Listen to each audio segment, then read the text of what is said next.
Have you ever judged someone just because of the clothes they wore or the job they did? One arrogant CEO thought a humble waitress was beneath him, mocking her in front of a crowded restaurant. But seconds later, her true identity stunned everyone and taught him a lesson he would never forget. Stay with me, because this story will change the way you look at people forever. The luxury restaurant buzzed with quiet conversations, the clinking of glasses, and the soft notes of piano music drifting through the air. Guests in elegant suits and shimmering gowns sat around polished tables, enjoying meals that cost more than some families made in a week. Among them moved Laura Bennett, a waitress who had worked here for 3 years.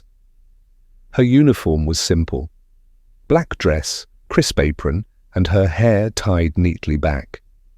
Though she looked ordinary, there was a calm grace in the way she carried herself. She served each guest with patience, her warm smile hiding the exhaustion in her eyes. That evening, the staff whispered anxiously. A special guest was arriving: Richard Vaughan, one of the city's most powerful CEOs. He was known not just for his wealth, but for his ruthless attitude. When Richard entered the restaurant, heads turned. Dressed in a tailored charcoal suit with gold cufflinks, he walked with the confidence of someone who thought the world belonged to him. His assistant, Sophie Lane, hurried behind, carrying files and his phone. Laura was assigned to serve his table. As she approached, tray in hand, she felt the sharpness of Richard's gaze. He barely acknowledged her greeting. "Water," he said curtly, as though speaking to a servant, not a human being.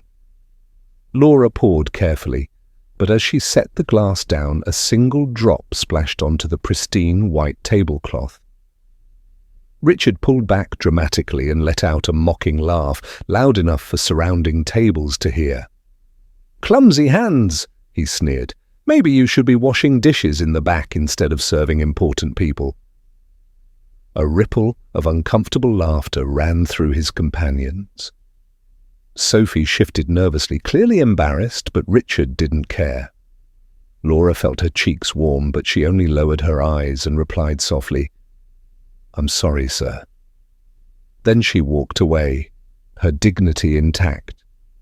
The insult spread quickly among the guests, whispers floating from table to table. Some pitied her, others shook their heads at Richard's cruelty.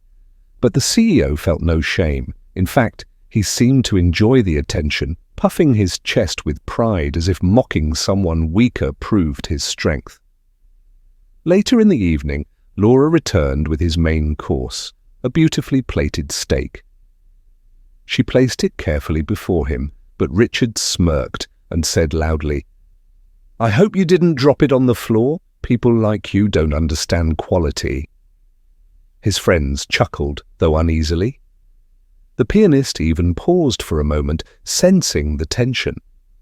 Laura simply bowed her head, whispering, "Enjoy your meal." Her calmness frustrated Richard, who wanted to see her crumble. He leaned back in his chair, enjoying the illusion of power. But fate had other plans. Just then, the restaurant manager hurried in, his face pale. He whispered something to the maitre d', who quickly signaled to Laura. She nodded quietly, removed her apron, and handed her tray to another waitress. Guests were confused. What was happening? Why was the staff suddenly treating this ordinary waitress with such respect? Within seconds, the truth began to unfold. The hotel manager walked to the center of the restaurant and cleared his throat. "Ladies and gentlemen, please welcome one of our most valued partners and a new majority shareholder in our chain of hotels, Dr. Laura Bennett." The room froze. Every eye turned to Laura, who now stood taller, her simple uniform gone, replaced by the quiet authority of her presence. Richard's smirk vanished. He stared at her in disbelief. The waitress he had just mocked wasn't just an employee. She was one of the most powerful people connected to the hotel itself. Laura's voice was calm but firm as she turned toward Richard. "Respect is free, Mr. Vaughan. You might want to learn how to give it before demanding it from others." Gasps filled the room. Some guests clapped softly, others stared in awe. Sophie, the assistant, looked down, ashamed of her boss's behavior. Richard, usually so confident, stammered, I didn't know. I thought—" Laura raised a hand. "You thought because I wore a uniform I was beneath you. You thought kindness was unnecessary. That mistake isn't mine, Mr. Vaughan, it's yours." For once, the great CEO had no words, his face flushed red, his arrogance crumbling in front of the very people he wanted to impress. Laura, however, did not gloat. She returned to the guests, thanking them for their patience, and continued speaking with grace. She didn't need to humiliate Richard further. His own actions had done that already. From that day, the story spread across the city. People whispered not about the CEO's power, but about his disgrace. More importantly, they spoke of Laura's humility and strength. She had shown that dignity does not come from wealth, but from character. As for Richard, the lesson stayed with him. Business meetings became quieter, his insults less frequent.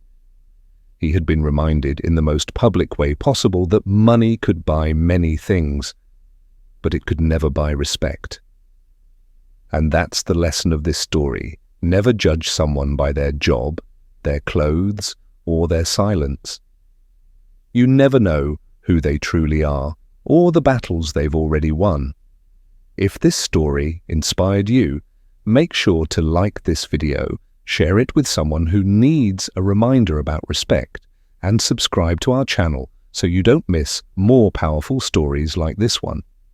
Because sometimes the most ordinary people are hiding the most extraordinary truths.